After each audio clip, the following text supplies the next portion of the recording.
It began like 100 quiet exchanges before it, a yellow JD sports bag, a nod, a handover in broad daylight at the car park of a Beefeater pub.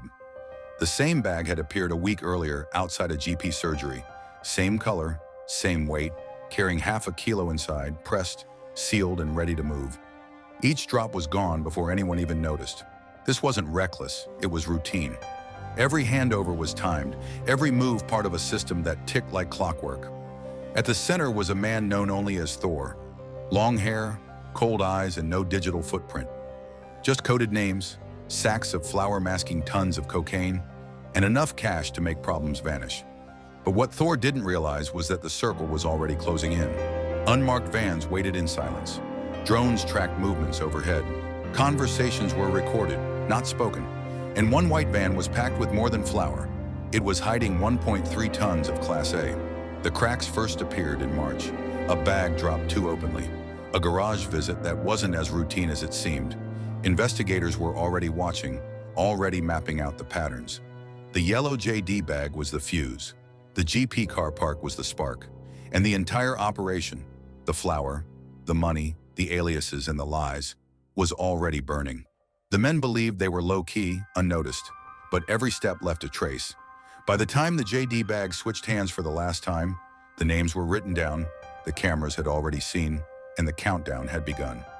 Subscribe to our channel and help us reach our first 1,000 subscribers. Don't forget to like and comment. Your support drives us to bring even more gripping crime documentaries. Darren Scoffield didn't fit the picture of a drug boss. No flashy watches, no bottles in clubs, no Instagram hype, just long hair, a slow stride, and the nickname the crew gave him, Thor. For a time, it all worked. Almost 5 million pounds passed through his hands. Quiet, clean, and invisible. No paper trail, no loose talk, just weight moving from port to warehouse, from van to car park, then straight into the city's veins. Scoffield wasn't reckless. He avoided street pushers. Instead, he built fronts that looked legitimate. Units on trading estates, businesses that kept him hidden. His contacts only spoke in weight and price. He knew every number, every cut, when to rent, who to trust, and when to shut someone down. But cracks were always there, waiting. When investigators finally opened the accounts, there wasn't 5 million pounds. There was just 150,000 pounds. The rest was gone, spent, hidden, or buried. Scoffield never touched the drugs himself. He never cut or pressed anything. Yet his fingerprints were everywhere. In the contacts, the codes, the passwords, and the ports. He wasn't loud, but he was efficient, and that made him dangerous. Still, when you move money on that scale, silence doesn't last forever. The container slipped out of Freetown, Sierra Leone, under the weight of heat and silence. On paper, it carried nothing unusual. Sacks of Gary flour, 20 kilograms each, stacked neat and sealed. A staple food, nothing suspicious. No one questions food freight, but hidden deep inside the cargo sat something else. 1.3 tons of cocaine, pressed, packaged, and worth more than most street dealers could ever dream of. The flour wasn't the product, it was the disguise. From Freetown, the container traveled north to Morocco, then rerouted through Europe, before reaching its final stop, the port of Felixstowe. Britain's busiest container hub, handling nearly half the nation's cargo. For smugglers, it was the perfect cover. Thousands of boxes in and out every hour. But this run was different. The shipment moved in tandem, 2 containers side by side, one clean, one loaded. If customs checked the wrong one, the other sailed through. It was a classic smuggler's trick. Split the risk, keep the flow alive. The destination was a quiet industrial unit in Wigan at the Bradley Hall Trading Estate. Leased under false paperwork for £3,600, registered as an Amazon returns business. Fake stock, fake invoices, a fake front for a very real operation. This was no quick cash-in. The wholesale value alone was £36 million, and on the streets over £140 million. A trafficking network structured like a multinational. Supply chain, logistics, distribution. No random deals. Every move calculated, every risk costed. But what the gang didn't know was that the National Crime Agency was already ahead of them. They'd linked flour to coke. They'd mapped the route. They'd cracked the names whispered through encrypted phones. And when the forklift tore into the wrong crate at Felixstowe, the truth spilled out. Powder on the floor, millions lost in seconds. Scoffield's clean cover was gone. The port was hot, the flour was dirty, and the most valuable shipment in his empire had just exposed itself. No one got paid, but the police weren't rushing in. They didn't need to. The drop had already trapped itself. A controlled delivery left to run its course, designed to draw the entire network into the open. The unit at Bradley Hall Trading Estate in Standish looked like nothing more than another rented space. A gray box with metal shutters, no signboard, no movement to raise suspicion. On paper, it was perfectly clean, a front company handling Amazon returns. The lease cost just £3,600, a disposable fee for what was really a multi-million-pound front. But inside, there were no returns, no stock checks, no online orders. Instead, it was a staging ground. The first container, the one packed with real weight, arrived without fuss, delivered not by the gang, but by undercover officers. They rolled it through the back entrance, kept it quiet, kept it clean. The men inside thought business was running smoothly. They stripped the sacks, dumped them in a skip, and sweated through 2 silent clear-out days. No fuss, no noise, just bin bags and grit. They weren't waiting for a buyer. They were waiting for container 2. This one carried nothing but flour. No cocaine, no profit, just cover. It wasn't there as backup. It was a decoy, designed to keep the lie alive. The crew thought they were securing their operation. What they didn't see was that the warehouse wasn't protection. It was bait. Every move they made inside that unit was already logged. The lease was too easy, the cover story too thin. The walls were already wired and the whole front had already expired. They didn't use real names. They used handles. EncroChat gave them more than silence. It gave them distance. No texts, no calls, only coded aliases. Neil Maguire was known as Holy Book, while Scoffield, the man pulling strings in the background, went by Stringfella. Around them were others like Mr. Gratitude, Frosty Mallet, GoodVibes.com, and Cherry Vape. All encrypted, all connected, each playing a role in the network. But these phones carried more than chatter. They carried proof. Hidden in the messages were details of weight and price, like shopping lists in code. Over 8.5 kilos of cocaine, typed out in figures and broken down into profit margins. This wasn't street talk, it was business planning. Behind the handles were men already known in the real world. Paul O'Shea, a trusted mover. David Jones, a reliable runner. Scoffield stayed in the background, treating cocaine like stock, deciding who got what, when it moved, and how it landed. For a time, the system worked, but once EncroChat was cracked open, the safety vanished. Messages that once felt secure turned into evidence. The codes were broken, names unmasked, and every deal was laid out in black and white. The very network they thought protected them became the trap that exposed them. The system was simple. The cocaine landed pure, but what reached the street was never the same. It was cut, mixed, and stretched in garages and back rooms, turning kilos into more profit. They didn't need a lab. They had tools, tubs, and powders hidden in plain sight. The stash came in tins and plastic containers, ordinary on the outside. But once opened, the chemical dust told its own story. One of their main agents was tetramycin, a dewormer meant for animals, not humans. Wrapped in brown paper and packed tight into kilo blocks. From vans to garages, the movement was quick and quiet. Bags dropped in car parks, handovers done in seconds, all feeding the chain. This wasn't street-level mixing, it was industrial. Gloves on, mixers cleaned, bags labeled, every step prepared to turn 1 kilo into 3. Each gram of filler meant bigger margins and lower risks, at least in their minds. But that illusion cracked when a Ford Transit on Norton Street was pulled over. Inside, tubs and barrels once seen as cleaning supplies became evidence. Labels linked back to the logs, and the operation that once felt invisible was suddenly exposed. There was no single base, no headquarters, just circuits running through the city. Bags moved hand to hand in daylight, like the streets belonged to them. No shouting, no panic, just quiet exchanges. On March 8th, the first mistake came. Scoffield met a contact at a garage, a quick nod, a bag passed over, and it was done.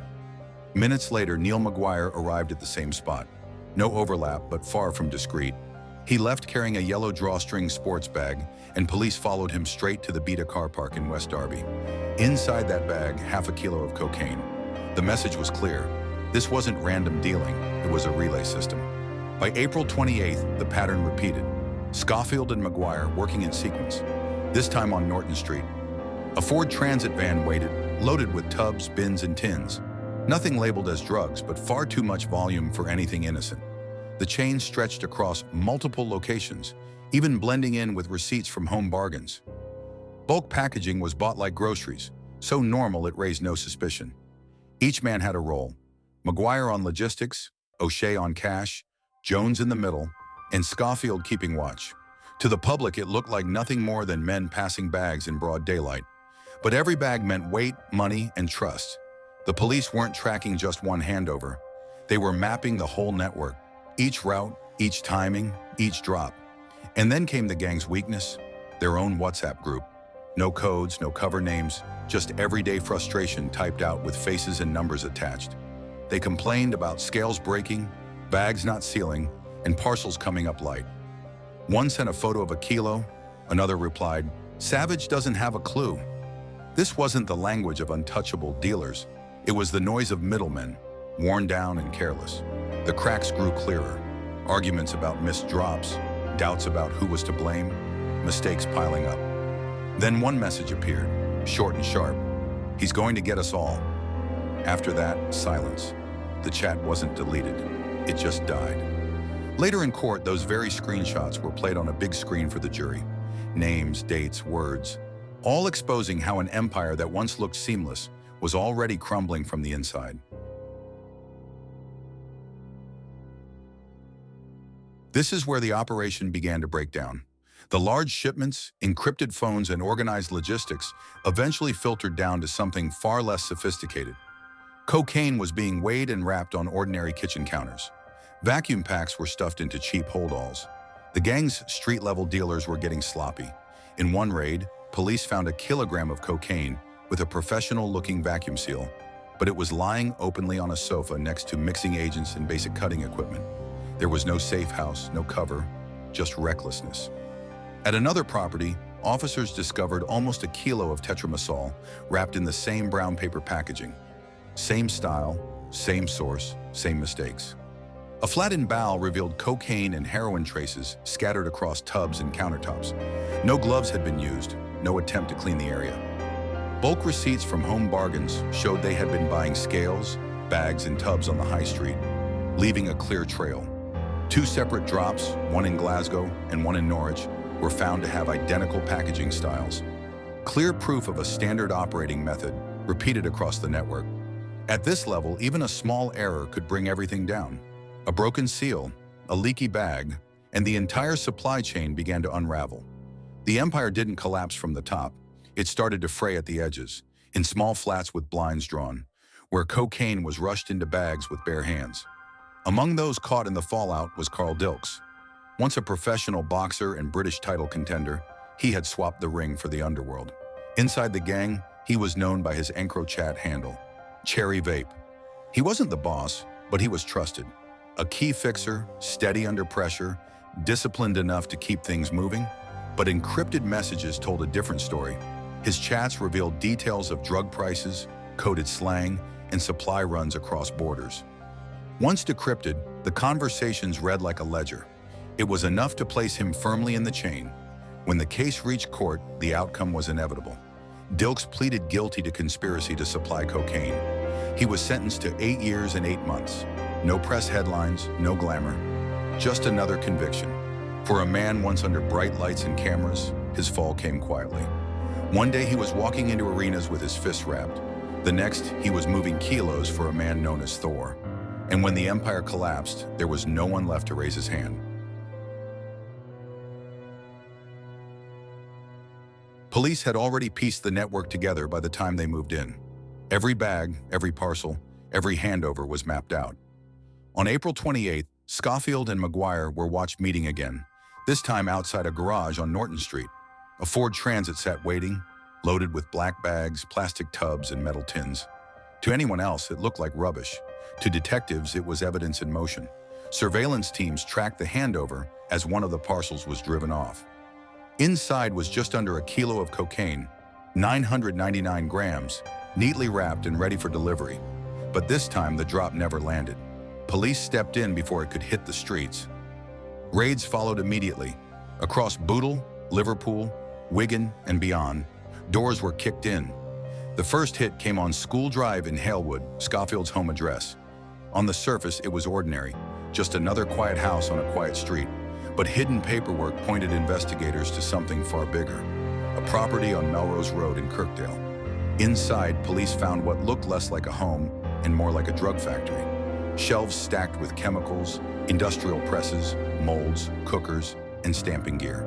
The smell of solvent and powder filled the air. This wasn't storage, it was production, set up to stretch 1 kilo into 3, turning wholesale cocaine into street profit. Meanwhile, panic spread through the network. Garages, flats, and lockups were raided in quick succession. Officers uncovered kilos of cocaine sealed next to cutting agents, bagging materials, digital scales, and gloves. Everything sat in place, ready for the next batch, as if production had only just paused. Phones were everywhere, some encrypted, some smashed, but all seized. Scoffield didn't run. He was found calm, almost resigned. Maguire wasn't so careful. Tracked to multiple flag locations, he was caught carrying receipts that tied him directly to the operation's movements. In one property, police found a kilo of cocaine vacuum-packed next to tubs of tetramycin. The same packaging, the same errors that had given the game away before. By then, the story had already ended. The drugs were seized, the production line dismantled, the phones copied, the network silenced. No shootouts, no sting operation. Just methodical raids and a trail of evidence that left nowhere left to hide. By the end of November 2023, the net had closed tight. 9 people were arrested across Merseyside and Lancashire.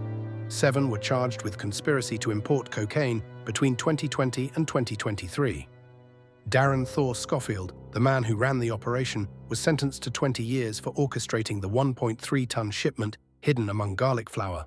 70-year-old Stephen Martland, behind the fake returns company, received 21 years. Paul Mockett, who sourced chemicals and managed logistics, was handed 13 years and 6 months. Neil Maguire, the Liverpool connection, admitted moving multi-kilo loads and got 11 years and 4 months. Paul O'Shea, caught with kilos and cutting agents, was sentenced to 6 years. David Jones, linked to supply through tetramycin packets, got 3.5 years. And Darren Wetton, connected to cannabis supply, escaped immediate prison with a 12-month sentence suspended for 18 months. The evidence was overwhelming. Phones, vans, receipts, and parcels, everything pointed back to them. But prison time was only half the punishment. The courts wanted the money too. Under the Proceeds of Crime Act, time served doesn't erase the debt. Scoffield's benefit was calculated at £4.8 million in pure profit. But when it came to clawing it back, investigators could only trace just over £155,000. The cars were gone, the cash laundered, the savings wiped. That was the reality of the trade: spend fast, vanish the rest. Still, the order stood. He was given 3 months to pay or face another 2 years inside. Not symbolic, not optional, a second sentence hiding in plain sight. The empire had once turned millions, but when the books closed in court, what was left could barely buy a modest flat. The drugs were seized, the cash was gone, but the clock on repayment was still ticking. In the end, there were no skylines, no luxury views, just time in a 7x10 cell. No rush, no thrill, just silence and a locked door. That's how the game ends. Not with gunfire or glory, but with everything slowly stripped away until nothing is left. For more real UK crime stories, make sure to subscribe and support us as we push towards our first 1,000 subscribers. Don't forget to like and drop a comment. Your support helps us bring you even more powerful episodes. Until next time, stay alert and stay safe.